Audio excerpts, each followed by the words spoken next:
Boa noite, professora. Nós somos o grupo 3. Vamos falar sobre virologia do cão e do gato, as suas principais doenças infecciosas. Passa. As principais doenças infecciosas do cães, protocolo de vacinação canino, principais doenças infecciosas do gato e protocolo de vacinação felino são os temas que serão abordados.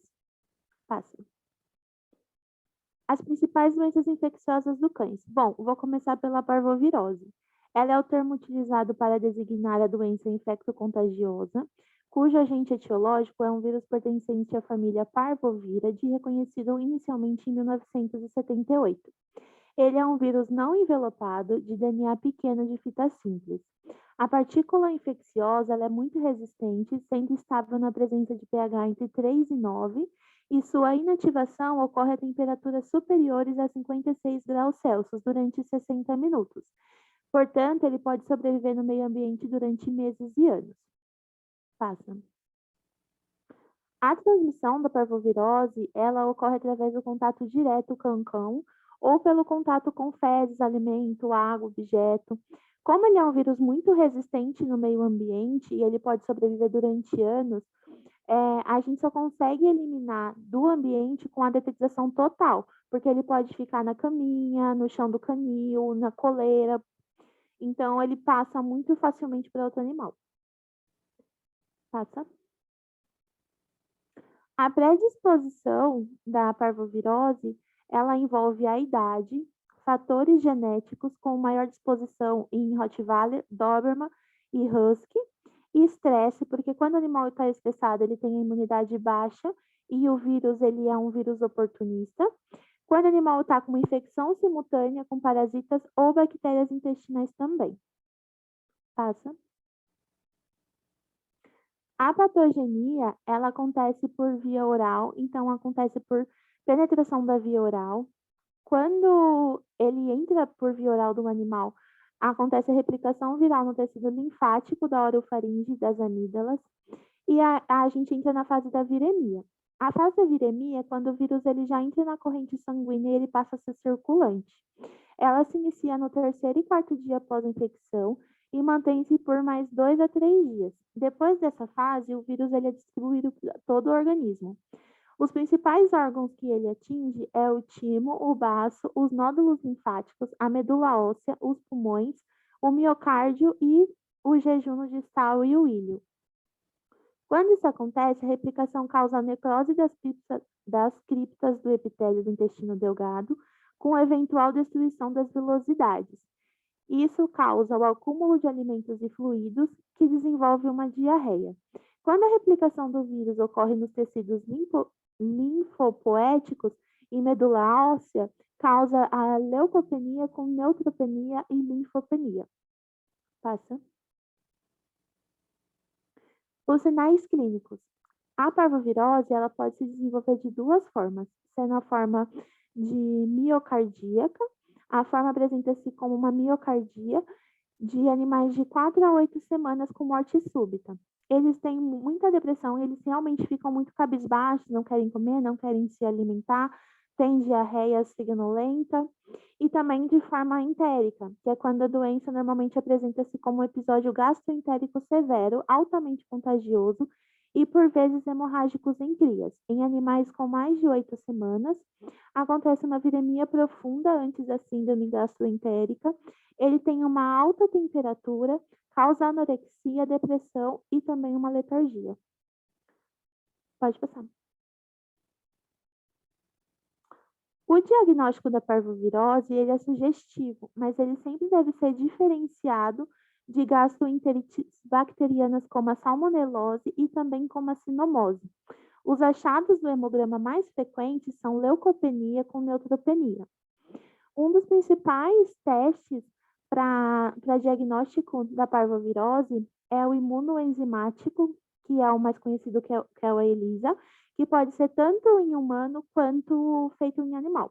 Pode passar. Ele funciona basicamente da seguinte forma: tem uma placa, ele é feito em uma placa. Essa placa tem 96 tubinhos. Então, a gente pegou aqui o A e o B e ampliou para vocês conseguirem visualizar. Então, o passo a passo é, eu coloco dentro desses tubinhos o antígeno do anticorpo que eu quero descobrir. Logo em seguida, eu coloco o soro do animal. Pode ser tanto o soro do animal quanto o soro do humano. Se esse antígeno ele tem afinidade por esse soro, eles vão se juntar e eles vão ficar grudadinhos, unidinhos. Quando isso acontece, eu coloco logo em seguida um anticorpo. Esse anticorpo a gente chama ele de conjugado, porque ele tem uma enzima. Se o antígeno tiver afinidade pelo soro do paciente que tem um anticorpo que eu quero descobrir, vai ficar grudado tanto o antígeno quanto o anticorpo que está no soro do paciente, quanto o anticorpo com a enzima. Aqui do outro lado, no B, no último, como o antígeno ele não tem afinidade pelo soro do paciente, então, portanto, pelo anticorpo, não vai acontecer nada. Na lavagem, ele vai embora. Pode passar. Aí, o que acontece? Esse trissalzinho que fica junto no passo 1, ele só precisa ser formado porque quando o antígeno ele gruda no anticorpo, a gente não consegue visualizar isso a olho nu. Portanto, por isso que a gente usa o conjugado e joga dentro dessa misturinha um substrato. Esse substrato ele tem afinidade pela enzima que está no anticorpo. E aqui no B, no passo 2, mesmo jogando a enzima, nada acontece, porque não tem antígeno, não tem anticorpo, portanto, não tem enzima. No passo 3, ele fica laranja, porque a enzima ela não gosta do substrato que foi jogado e ela quebra ele em várias partículas. E a quebra do substrato libera cor.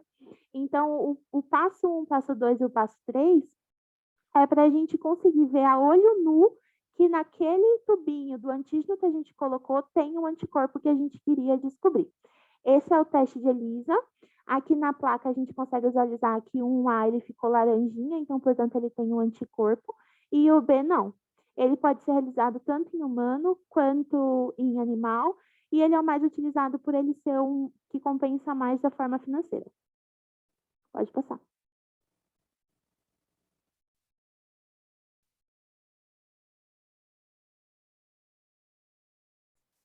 Boa noite. Vou falar sobre a sinomose.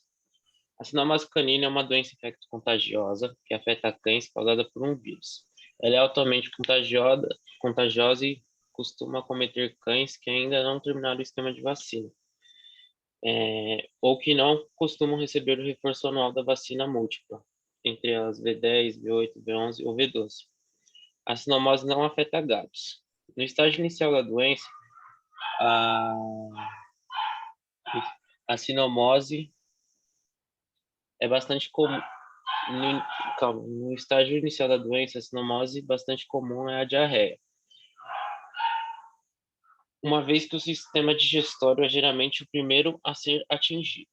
Em um estágio um pouco mais avançado da doença, o sistema respiratório é acometido, sendo observado secreções normalmente amareladas e densas saindo pelo nariz ou regiões dos olhos. Na fase mais tardia da doença,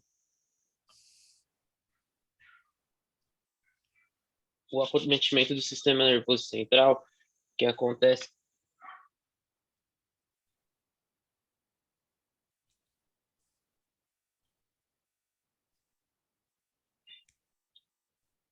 o acometimento do sistema nervoso central, que é quando o animal passa a ter o andar desorientado e tremores musculares que podem evoluir para crises de convulsões. Passe esse slide, por favor. Isso.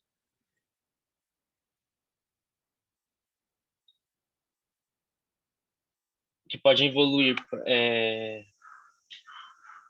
na fase mais tardia da doença, acontece o acometimento do sistema nervoso central, que é quando o animal passa a ter o andar desorientado e tremores musculares, que podem evoluir para crises e convulsões.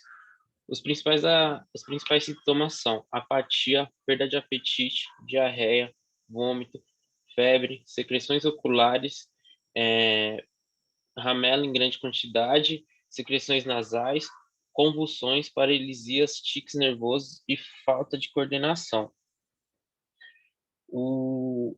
O cão infectado elimina o vírus pela urina, fezes e secreções nasais, até 90 dias após o vírus alojado, exposição do vírus. Portanto, é importante evitar o contato com os outros cachorros durante o período em que está doente. O cachorro pode pegar sinomose, ou seja, ser contaminado pelo vírus de diversas formas, entre elas, pelo contato com secreções, urina, fezes. Além disso, a casinha, cobertores e alimentos de animais infectados também são fontes de infecção. Filhotes e idosos são mais suscetíveis às doenças infectocontagiosas por ter o sistema imunológico um pouco menos ativo. Vale lembrar que o contato não necessariamente precisa ser direto ou próximo. A infecção pode acontecer, por exemplo, quando passeamos com o nosso pet em locais pelos quais eles passaram animais doentes que eliminaram o vírus na rua, em parques ou outros locais públicos. Não existem medicamentos antivirais eficazes para combater a doença. O tratamento consiste em tratar os sintomas causados nos diferentes sistemas acometidos. Antibiótico e antipirético para as infecções secundárias no sistema digestório e respiratório, além de expectorantes e broncodilatadores e antiméticos. Fluidoterapia para corrigir a desidratação causada pela diarreia, anticonvulsivante para as crises convulsionais devido ao acometimento do sistema nervoso, suplementos nutricionais e terapias alternativas, como acupuntura e ozonoterapia, para melhorar a resposta imunológica dos animais. O animal que teve a doença evoluída ao estágio de acometimento do sistema nervoso pode ficar com tremores musculares, mioclonias, andar desorientado e crises convulsivas pela vida toda, mesmo não portando mais o vírus. Nesse caso, o animal sequelado terá de ter auxílio de sessões de fisioterapia e acupuntura para melhorar o quadro, além de fazer o uso de convulsivantes em alguns casos. O diagnóstico da sinomose deve ser feito por um veterinário. Ele vai analisar os sinais clínicos que o cachorro apresenta e realizar exames, como radiografia, PCR, e exames laboratoriais. Para confirmar a doença, a partir disso, o profissional será capaz de indicar o melhor tratamento de acordo com o estágio que cada cachorro está da doença. A prevenção da doença, basta realizar a vacina anual do seu cachorro. A vacina da sinomose está dentro do pacote das vacinas entre as AV8, AV10 e AV11. No caso de filhotes, deve receber 3 a 4 doses da vacina a partir de 45 dias de vida, com intervalo de 21 a 30 dias entre as aplicações. Apenas depois da última dose, o animal está apto o corpo está apto para combater o vírus, caso haja um contato com ele, sendo liberado para passeios na coleira. Enfim.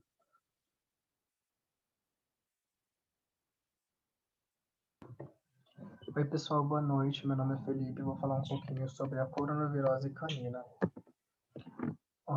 A coronavirose canina é um patogênico viral que causa doença infecciosa nos cachorros. O vírus ele entra no organismo do animal e se instala no trato gastrointestinal. Raramente ele acomete outros órgãos. Quando o vírus está no intestino, ele destrói pausa. Continua. Quando o vírus está no intestino do pet, ele destrói as vilosidades intestinais e faz com que o intestino tenha o seu epitélio escamado. Isso acontece com a absorção dos nutrientes vindo da ingestão de alimentos e torna-se ineficiente. Além disso, dependendo da lesão causada, nem água consegue ser absorvida. Isso, então, é o resultado da diarreia. Por isso, muitas das vezes, a doença ela é confundida com a parvovirose, pois os sinais clínicos iniciais são muito semelhantes. Além da diarreia, o animal ele pode apresentar calexia, apatia, vômito, desidratação, hematoquesia, que para quem não sabe é o sangramento no intestino que pode ser visto como sangue vivo nas fezes. Esse quadro ele é importante e preocupante em qualquer animal, mas em filhotes os quadros podem ser mais graves. Quando o tratamento não é feito rapidamente, os problemas podem evoluir e o animal pode ir a óbito. Pode passar.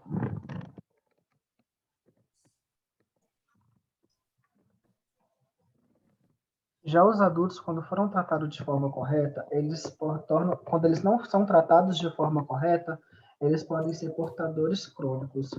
Ou seja, quando isso acontece, mesmo que ele não apresente nenhum sinal clínico, ele continua eliminando o vírus pelas fezes, contaminando ambientes e podendo transmitir também para outros cães.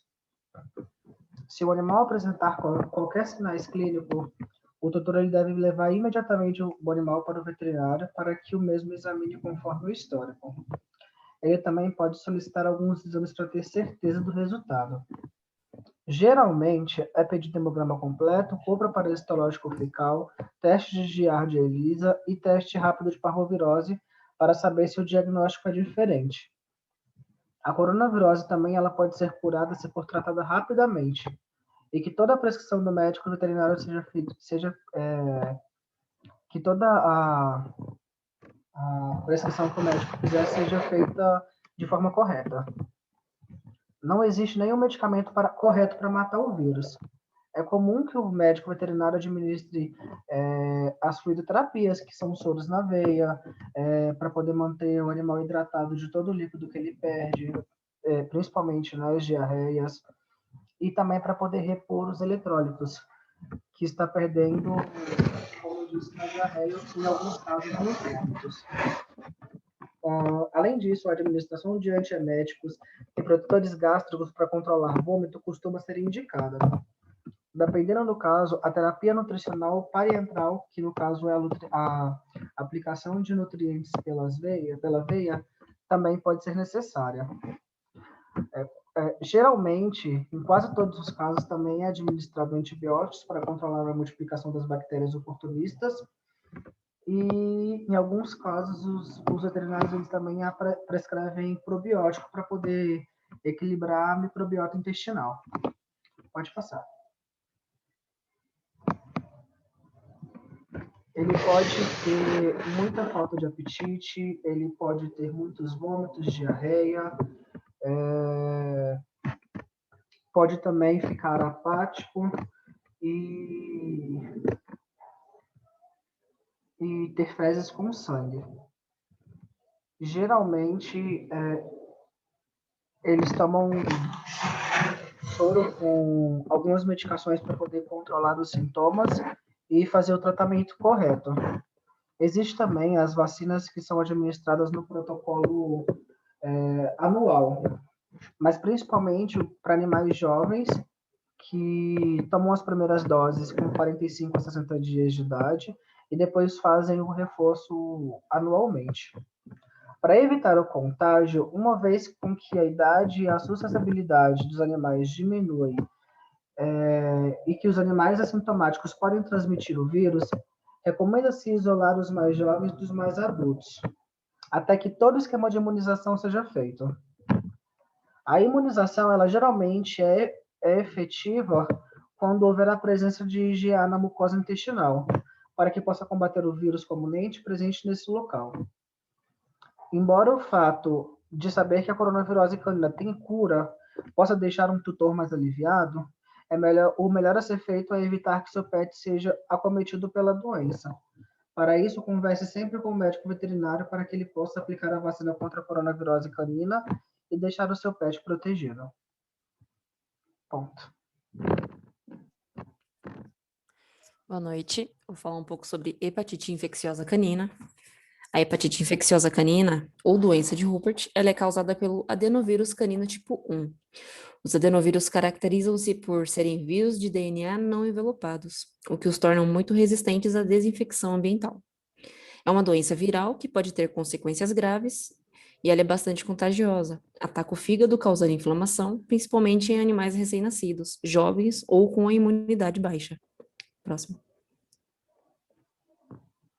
Um dos principais sintomas são febre, depressão, falta de apetite, diarreia, fezes com sangue, sangramento nasal, mucosas pálidas, vômito, inflamação das amígdalas, alterações neurológicas, edema de córnea, conhecido como olho azul da hepatite, geralmente com surgimento após a vacinação ou cura do animal. Os sintomas eles podem variar dependendo da intensidade do quadro. Na hiperaguda, os sintomas podem evoluir rapidamente, podendo causar a morte do animal entre 24 e 48 horas. Também é possível observar o abdômen encolhido, devido à dor que a inflamação de fígado produz, hemorragias espontâneas, podem ser observadas nas gengivas e na pele de área sem pelo também a icterícia, que é a coloração amarelada na pele e mucosas. Além disso, em cachorros que se recuperam, podem haver o que chamamos de olho azul, que é um tipo de nuvem sobre a córnea. Pode afetar um ou ambos os olhos e geralmente desaparece espontaneamente dentro de alguns dias. A contaminação desse vírus ela é apenas entre caninos, não sendo nociva para os humanos. Próximo. O tratamento, então, é realizar os exames laboratoriais para isolar o vírus, para detectá-lo em amostras colhidas no cachorro. Em geral, será necessária a internação na clínica para receber o tratamento intensivo. O médico veterinário ele vai indicar medidas de suporte, como a fluidoterapia, por meio de aplicações de soro, que ajuda a melhorar a hidratação do cachorro. Essas medidas são mantidas até que os sinais clínicos sejam eliminados. Esse tratamento ele será basicamente de apoio, já que não existe um medicamento específico que possa eliminar o vírus. Assim, o tratamento ele visa manter o cachorro nas melhores condições possíveis, esperando que o seu próprio sistema seja capaz de derrotar o vírus. Antibióticos eles são utilizados para evitar infecções Quando isso bacterianas acontece, secundárias e medicamentos são utilizados para tratar os sintomas apresentados. O cachorro fica em repouso e a alimentação para o cachorro com hepatite é controlada. A prevenção ela é feita pela vacinação. Os animais infectados eles devem ser isolados e os objetos e o ambiente onde eles estavam precisam passar por uma limpeza e desinfecção. O adenovírus tipo 1, ele pode sobreviver por dias em temperaturas ambientes e ser resistente a diversos produtos de limpeza. Por isso, deve fazer a desinfecção feita com produtos à base de amônia. Boa noite, eu vou falar sobre a traqueobronquite infecciosa canina. Ela é uma doença popularmente conhecida como tosse dos canis, por conta da característica dela de estar presente em ambientes com alta rotatividade de cães, grande aglomeração, como pet shops, abrigos, exposições e entre outros lugares que tem uma grande quantidade de cães. Ela é uma doença que acomete todo o trato respiratório dos cães e causada principalmente pela Bordetella bronquicéptica e pela parainfluenza canina. São as duas principais bactérias e vírus que são presentes nessa doença. A transmissão, ela se desenvolve de forma súbita, logo após o contato com secreções dos portadores da doença, secreção nasal, ocular, ou mesmo a saliva dos animais que estão contaminados. Ela pode ocorrer através dos ambientes desse cão infectado também, como caminhas, roupas, potinhos desse cão, e acontecer a contaminação. A patogenia dessa doença, ela acontece da seguinte forma.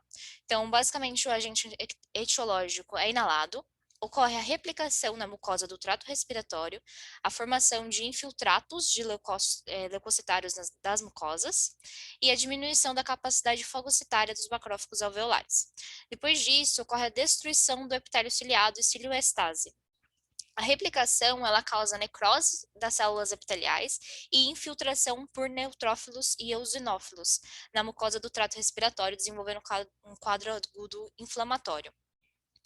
Essas lesões, elas podem causar também lesões nos cílios, que permitem que outras bactérias possam colonizar, causando doenças secundárias nesses animais. A incubação da doença ela dura por cerca de 4 a 10 dias, e a manifestação é de 7 a 10, com tosse alta e sonora. Ela tem uma tosse rouca e bem característica. Ela ocorrem também acessos de febre paroxística, que consiste em uma tosse com febre. Os sintomas principais, como eu citei ali um pouco, o animal ele começa a ter uma tosse seca em períodos de principalmente excitação, períodos que ele se exercita, e ela começa a ter um esforço para realizar vômito, para regurgitar, com excreção de líquido espumoso. São também observados a tosse paroxística, como eu citei lá atrás. Ela tem uma ocorrência de febre, a hiporexia, a febre e o chiado ao respirar também, assim como o vômito e a secreção ocular. Na infecção sistêmica complicada, é visto também a anorexia, a descarga nasal purulenta e a depressão desses animais. Eles ficam bem cabisbaixos, sem se alimentar. O diagnóstico, ele ocorre através dos sinais clínicos, que são em casos não complicados, na ausência de vacinação, contato com outros animais e eliminação de outras patologias. Já nos casos mais complicados, é necessário realizar um hemograma completo, onde consegue fazer toda a análise laboratorial do hemograma desse animal e radiografias torácicas, assim como análise do líquido traqueal, através de cultura e antibiograma. Existe também o diagnóstico diferencial, que são animais que podem ser confundidos com a tosse dos cachorros, né? Doenças que podem ser confundidas com a tosse dos canis, que são cardiopatas, animais que têm traumatismo na traqueia, o colapso de traqueia, tumores, apetite caprichoso, paralisia de laringe e laringite também. Os tratamentos, eles geralmente são feitos de 7 a 10 dias, com antibióticos ou broncodilatadores, antitussígenos, corticoides, xaropes e nebulizações. Tudo depende da indicação do veterinário que estiver atendendo aquele caso e da complexidade que ele tiver. A prevenção, ela basicamente consiste em evitar lugares com superpopulação de cães, quarentena de animais recém-chegados em locais com muitos animais, abrigos, ONGs, entre outros, e vacinação anual contra a tosse dos canis. Hoje existem 2 vacinas, uma é intranasal e a outra é injetável, da Novivac e da Abroncigard. Só passando um pouquinho, foi citado lá atrás, mas a gente também tem o calendário básico de vacinação, né? Esse é um calendário que geralmente é recomendado, ainda tem algumas vacinas que são incluídas de acordo com cada caso, cada particularidade de cada animal, e esse é o calendário das vacinas. A gente vai entrar agora nas principais doenças infecciosas dos gatos. Oi, boa noite. Eu sou a Denise. Eu vou começar falando aqui sobre uma das doenças mais comuns, né, virais, né, do felino, e que é herpes vírus felino. Se trata de um DNA vírus envelopado pertencente à subfamília Alpha herpes virini, nome complicado. É um vírus envelopado com 2 camadas de gordura que envolvem a partícula viral externa. Por ser uma camada, né, a membrana ser uma camada de gordura, ela é menos resistente no ambiente e pode ter sua membrana destruída facilmente por desinfetantes comuns em determinadas temperaturas também. É um vírus considerado espécie específico, porque ele afeta apenas espécies que apresentam receptores para eles. No caso aqui são os gatos. Pode passar, Esther. É contagioso para outros animais e pode ser transmitido por secreções orais, nasais e oculares. A sua replicação ocorre dentro das células dos tecidos dos animais, em momentos de fragilidade imunológica. O período em que ele não se replica é chamado de latência, que é quando, entre aspas, o vírus ele fica dormindo, né, dentro do corpo do animal, e esse animal não apresenta sintomas. Como o vírus não sobrevive muito tempo fora do corpo do animal, a transmissão indireta é menos comum, que é a contaminação por fomites.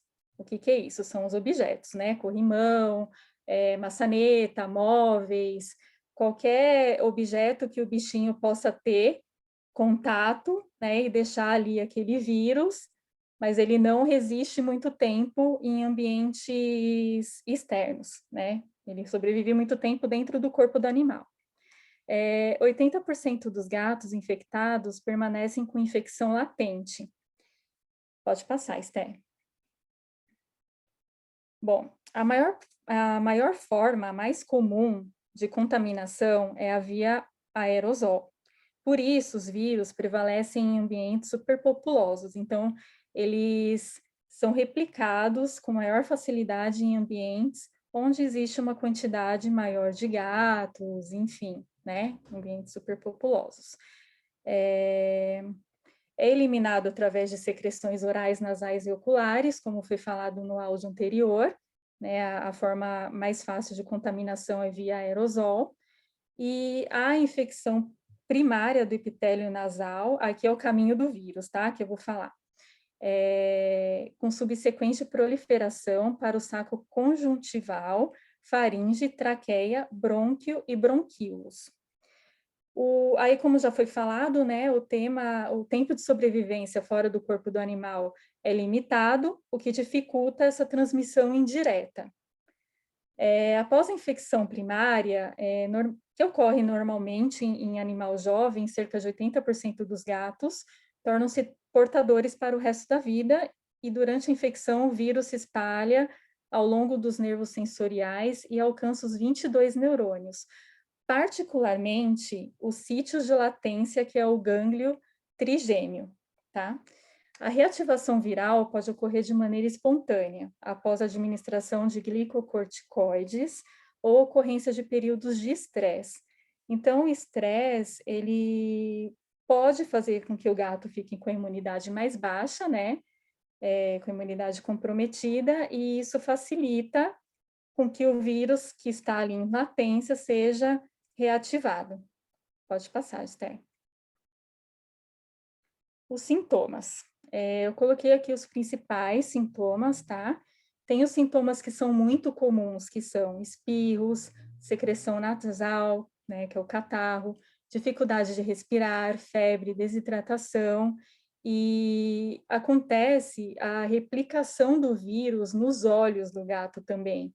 Então, é comum que eles fiquem com os olhinhos fechados, com secreções purulentas, fica como se fosse uma conjuntivite mesmo, com os olhinhos grudadinhos.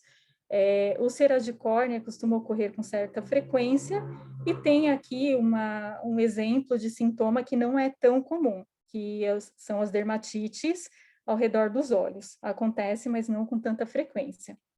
O tratamento consiste em amenizar os sintomas mais recorrentes, com a ajuda de oxigênio, antibiótico, dentre outros.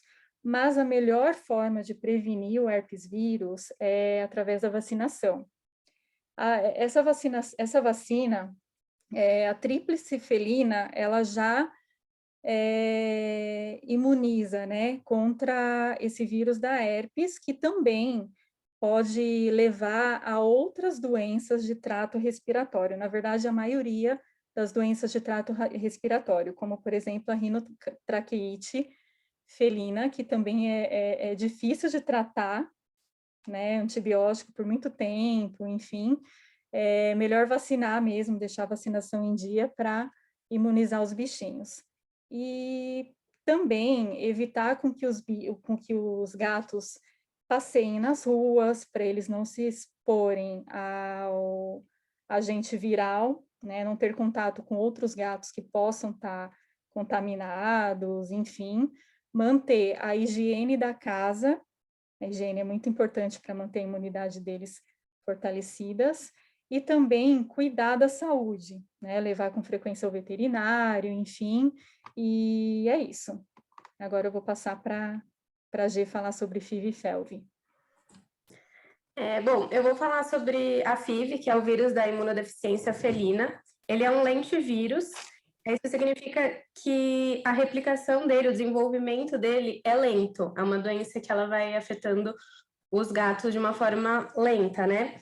Ela é uma infecção viral, considerada grave em gatos, e ela existe uma semelhança e uma comparação ao vírus do HIV nos humanos, né? Só que a FIV, ela só pode ser transmitida de gato para gato mesmo. O gato, ele pode contrair a FIV através do sangue e da saliva. E só que aí, para isso, o gato precisa estar infectado, né?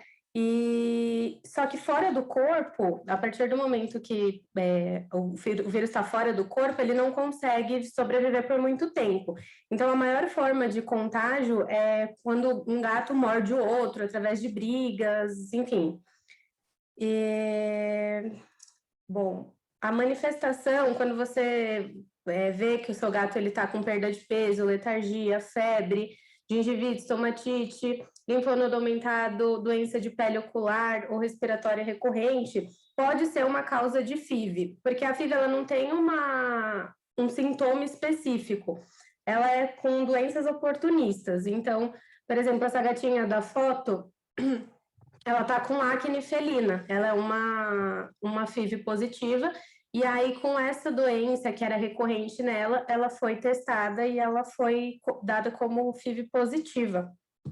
Uma das causas da imunodeficiência felina é a perda do sistema imune, é a disfunção e a depleção dos linfócitos. O vírus, ele se liga nas proteínas CD4+, na superfície de um linfócito, e ele adentra a célula para poder fazer a replicação viral. O vírus, ele também infecta os linfócitos TC, D8+, que auxiliam a supressão e a produção dos vírus quando ocorre essa infecção. Pode passar. Para fazer o diagnóstico, é feito um teste rápido com o SNAP. Esse SNAP aqui foi feito em 2 gatinhos sobre FIV e FeLV. É um teste rápido que você coloca uma gota de sangue no espacinho que tem, e para FIV, ele detecta os anticorpos específicos para esse vírus. E aí ele vai dar positivo ou negativo. Um tracinho é negativo, 2 tracinhos seria o positivo. Não tem nenhum tratamento específico para FIV, porque ela é uma doença que não tem cura.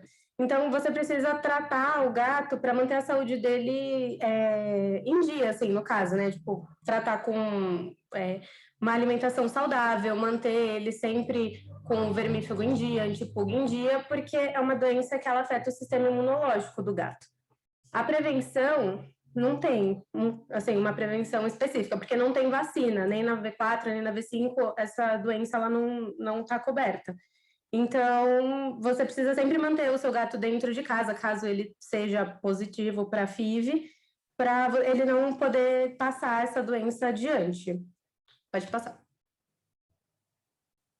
O vírus da leucemia felina, FeLV, ele é um gemarretrovírus que debilita o sistema imunológico. Ela é uma infecção viral considerada grave também, e ela é exclusiva para felinos, porém, ela é muito mais agressiva, ela acontece de uma forma um pouco rápida, assim. Quando você percebe os sintomas no gato e quando ele é testado positivo, ele não dura por muito tempo, assim. É uma infecção que ela compromete também o sistema imunológico e faz com que eles fiquem suscetíveis às outras doenças. A contaminação dela também é através de saliva, do parto, quando tem uma gata prenha, e aí ela vai automaticamente passar para os filhotes através do parto e da amamentação, e através das fezes. Porém, como também é um vírus que ele não dura muito tempo na superfície, a caixa de areia, no caso, ela não é uma contaminação tão comum, mas pode acontecer. E aí, além disso, os potes de comida, bebedouro, espirro, mordedura também é uma forma de transmissão desse vírus. A patogênese dele, um gato com FeLV, ele tem diretamente uma desnutrição nos glóbulos brancos, que no caso, ela é a principal defesa do organismo contra essa doença. O vírus da FeLV, ela se replica no tecido linfóide oral e depois de uma pequena porcentagem de monócitos e linfócitos circulantes. O gato, ele vai desenvolver febre, letargia, linfonodopatia durante todo esse período da instalação do vírus. Os linfócitos que estão infectados se deslocam para a medula óssea, onde o vírus atinge a célula linfóide epitelial, fazendo com que a contaminação atinja o corpo inteiro. Em alguns casos, os gatos infectados eles conseguem suprimir a infecção viral, no caso ela fica em latência, né? E aí caso não fique em latência, ela vai ocorrer uma infecção significativa na medula óssea. E um fator marcante dessa doença é que geralmente tem presença de tumores na medula óssea e nos pulmões. Pode ir para frente. Bom, para fazer o diagnóstico também é o teste rápido com o SNAP, e aí nesse caso ele detecta a presença de um antígeno P27 da FeLV, que se é encontrado no diagnóstico, ele está infectado pelo vírus. A prevenção, nesse caso, já existe a vacina, que é a vacina V5, que a gente consegue encontrar o vírus atenuado para FeLV nessa vacina. Na V4 não tem, é só na V5. E a vacinação ela deve ser feita, se possível, entre a 8ª e a 10ª semana de vida do animal. E lembrando sempre de fazer o reforço anual. E os tratamentos, se o gato ele for positivo para FeLV, também não tem um tratamento específico, porque como ele também é de doença oportunista, vai variar com o que o gato vai estar apresentando. No caso desse gatinho da foto, ele tem uma bronquite crônica. Então, no caso dele, ele tratou com antibióticos certos para a bronquite dele, para a bactéria específica, e aí usar sempre imunossupressor, porque como atinge o sistema imunológico, o imunossupressor ele consegue ajudar para esse gato estar sempre mais saudável, enfim. Pode passar. Aqui a gente retoma no protocolo de vacinação para gatos. E aqui a gente tem um calendário completo de vacinação para gatos com as opções de vacina de acordo com a rotina daquele animal, de acordo com a característica, a peculiaridade de cada animal. E aí a recomendação vai de acordo com cada veterinário, com que ele acha mais adequado para aquele animal em específico. Obrigada, essa foi a nossa apresentação, e aí qualquer dúvida a gente vai estar à disposição para estar esclarecendo.